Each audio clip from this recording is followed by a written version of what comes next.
I'm Deborah Somorin and I'm from Dublin. I was born in London and I lived between London and Nigeria until I was 10 years old. I then moved to Ireland after my parents split up. My mum was going through quite a difficult time with her own mental health at the time. She had 4 kids, 10 and under. She was in a new country completely by herself. I ended up being a victim of some physical abuse in the home, so it made it unsafe for me to live there. I then had to go into care. I lived in homeless hostels as a teenager, and I also had my amazing son, Liam, when I was 15. I got pregnant when I was 14, but couldn't be prouder. He is everything to me. He is my whole life. When I got pregnant, I found it really difficult because I just didn't want to bring a child into the world that was going to have to suffer in any way. And that determination to become an accountant so that when he was going to secondary school, in particular because obviously that's where I was in secondary school at the time, but I went to a really disadvantaged school, and so the subjects that I wanted to do, they just weren't available in my school. So the accounting thing was literally, when he's in secondary school, I want him to be able to be in a school where he can do anything he wants. And he is the most empathetic, sweetest child. He's the sort of child that will pick up on someone feeling down and go out of his way to reach out to support them. I Believe in Me was purposely titled because I didn't necessarily believe in me when I was involved in all of these things, but it's a book that talks about my own childhood. I actually started the book off with chapters about my mum, because I didn't want people to judge her unfairly. My mum's passed away. She passed away from suicide the year before I did my final exams in school. So she's not here to talk about things that were going on for her. So the book was really important to me because we don't have many books that actually talk about that lived experience of what it's like being in care. I know when I was in the situation, the thoughts of being a chartered accountant and being a kid, coming from the background, living in the home that I was living in, and also being a single mom, it didn't seem like something that was achievable.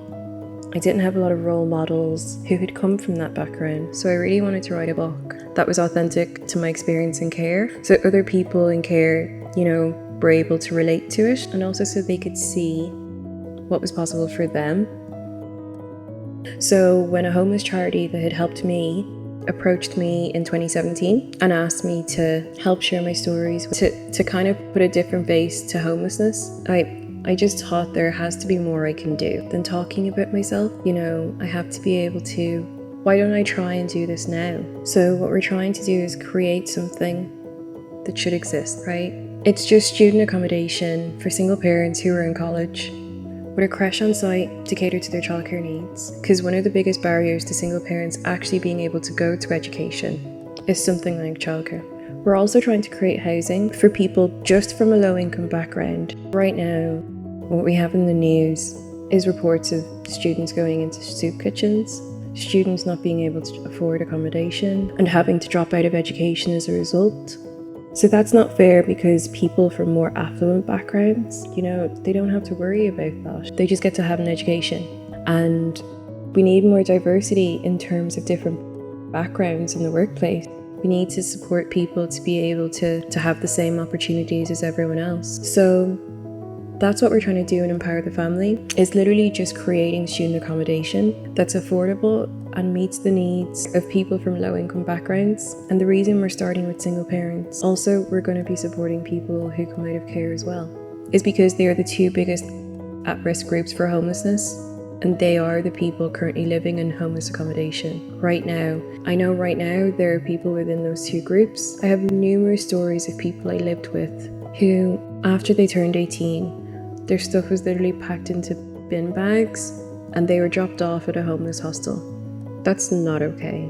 So that's what Empower the Family has set out to do and is very determined to do. But it is a new type of housing. It is a journey that we're going on to get there with the government over the last 5 years to get our first one in Ballymun. So hopefully we can get some significant progress over the next few months that will get us on site hopefully next year. So the children's book is called I Believe in You. And it was really important to me when I was writing the children's book to also have a Black Irish illustrator to capture things like our beautiful afro hair. It's a book about a little girl learning to believe in herself and then helping her little sister to believe in herself as well. And one of my favourite things about the book is the messages that I get from parents who say, "Oh, I read it. I've been reading this book to my child. And this morning, my son was helping his little brother who said, 'I believe in you.'" It just absolutely melts my heart that that's connected to people. And I'm so proud to have a little kid be able to go into the bookstore, especially brown little girls like me, and see themselves reflected in a children's book as the main character as well. So it's a book I'm incredibly proud of. One piece of advice I would give to anyone watching who is going through any experience or situation, as I did: believe in yourself 100%.